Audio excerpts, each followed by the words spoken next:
आता पाहूया टॉप 9 मोठ्या राजकीय बातम्या। पवारांची राष्ट्रवादी आणि ठाकरेंची सेना काँग्रेसवर नाराज, विश्वासात न घेता स्वबळाची घोषणा केल्याने नाराजी, सूत्रांची माहिती।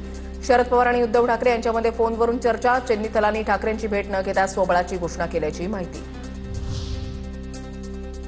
मनपा निवडणुकाही लवकर जाहीर करा, जिल्हा परिषद, पंचायत समिती, पालिका निवडणुकाही लवकर जाहीर करण्याचे सर्वोच्च न्यायालयाचे आदेश।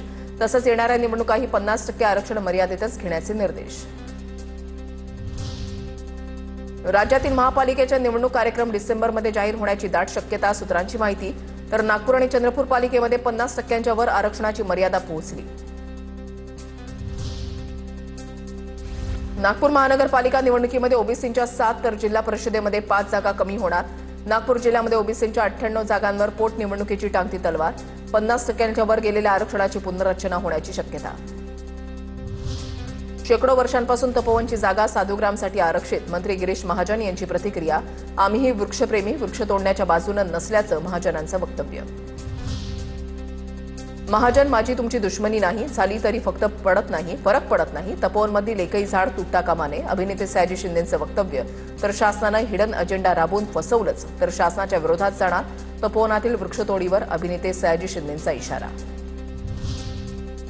अभिनेते सयाजी शिंदेंकडून नाशिकच्या तपोवनातील वृक्षांची पाहणी, साधू आले गेले फरक पडतो, मात्र झाड गेलं तर आम्हाला फरक पडतो। प्रशासन शिवराय ज्ञानेश्वर माऊलींचा अपमान करताय, सयाजी शिंदेंची सरकारवर टीका। सरकारनं साधूंच्या नावाखाली उद्योगपतींच्या घशामध्ये काहीतरी टाकण्याचा संधीसाधूपणा करू नये, संघर्षाची भूमिका घेतल्यास मनसे जनतेसोबत। तपोवनातील वृक्षतोडीवरून राज ठाकरेंची फेसबुक पोस्ट, तर उगाच संघर्ष वाढवू नका, राज ठाकरेंचा सरकारला इशारा। नारायण राणेंचं महत्त्व संपवण्याचा कट सुरू, नारायण राणेंना युती हवी होती पण त्यांचा शब्द मानला नाही। नारायण राणे तुम्हाला प्रचारामध्ये कुठे दिसतात का, माजी मंत्री दीपक केसरकरांचा सवाल।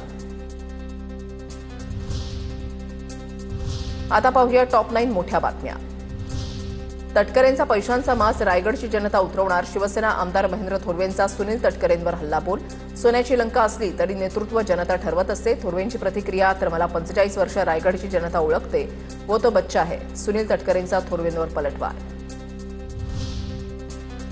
अजित पवारांच्या राष्ट्रवादीचे आमदार चेतन तुपे सिल्वर ओक निवासस्थानी, तुपे शरद पवारांची भेट घेणार। भाजपात घराणेशाहीला थारा नाही, काही पक्ष झिजणारे कार्यकर्ते बाजूला ठेवण्याचं काम करतात, गिरीश महाजनांची ठाकरे आणि पवार कुटुंबावर टीका।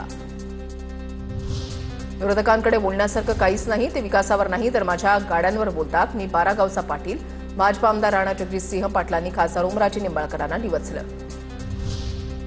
पालकमंत्री जयकुमार गोरे हनुमानासारखे जिथे जातात तिथे सोन्याची लंका मारूनच माघारी येतात, ते थांबत नाहीत, रावणाचं घर उद्ध्वस्त करूनच येतात, सदाभाऊ खोत यांच्याकडून जयकुमार गोरेंचं कौतुक। शिंदे उद्धव ठाकरेंचे मला निवडणुकीपूर्वी फोन, निवडणुकीमध्ये तुम्ही शांत बसा म्हणाले, मात्र मी शांत बसणार नाही, माजी खासदार इम्तियाज जलील यांची प्रतिक्रिया। पार्थ जमीन व्यवहार प्रकरणामध्ये दिग्विजय पाटील यांनी मांडली भूमिका, वकिलामार्फत महत्त्वाची कागदपत्र समोर ठेवली, तर आवश्यक कागदपत्र सादर करण्यासाठी 1 आठवड्याची मुदत मागितली। खारगे समितीकडून शीतल तेजवानीला पुन्हा संधी नाही, चौकशीसाठी समन्स बजावलं, मात्र चौकशीला गैरहजर राहिली। शीतल तेजवानीकडे असलेले महसूल भूमी अभिलेख विभागाचे अहवाल अद्याप जमा झालेले नाहीत। खारगे समितीचा अहवाल डिसेंबरमध्ये सादर होणार, अहवाल देण्यासाठी 1 महिन्याची मुदत समितीला देण्यात आली होती, 6 डिसेंबरच्या आधी अहवाल सादर होण्याची शक्यता।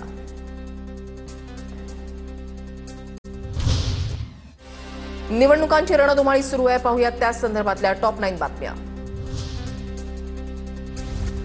धमक्यांना घाबरू नका, बोर्डीकरांची लेख सर्वात मोठी डॉन, आपल्या पाठीशी देवाभाऊ आहे। पालकमंत्री मेघना बोर्डीकरांचा विरोधकांना इशारा, विरोधक जातीमध्ये भांडण लावत असल्याचाही मेघना बोर्डीकरांचा आरोप।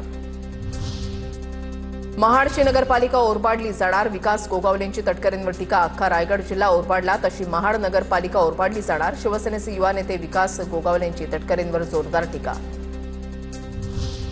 बंडू काका बच्चाव यांचा भाजपमध्ये प्रवेश, मंत्री गिरीश महाजनांच्या उपस्थितीमध्ये पक्षप्रवेश सोहळा।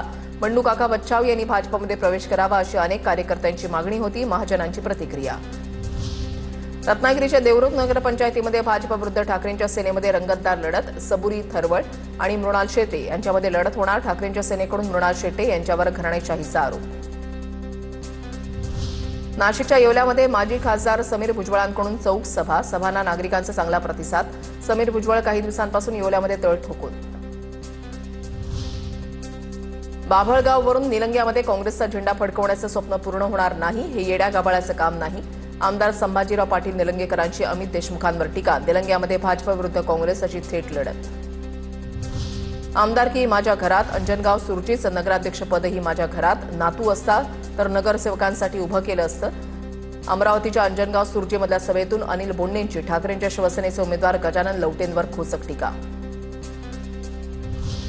करमाळा नगरपालिका निवडणुकीमध्ये शिवसेनेच्या उमेदवारासाठी शरद पवार गटाचे खासदार धैर्यशील मोहिते पाटील प्रचाराच्या रिंगणात. धैर्यशील मोहिते पाटलांकडून एकनाथ शिंदेंचं कौतुक. पुणे महापालिकेमध्ये दोन्ही राष्ट्रवादी एकत्र याव्यात यासाठी बैठक. स्थानिक पातळीवरील नेत्यांनी एकत्रित बसून चर्चा केल्याची माहिती. 2 राष्ट्रवादी एकत्र आल्यास फायदा होऊ शकतो. नेत्यांचं मत. प्रशांत जगताप यांचा मात्र एकत्र येण्यास विरोध. अजित पवारांची राष्ट्रवादी एकत्र येण्यास अनुकूल असल्याची माहिती.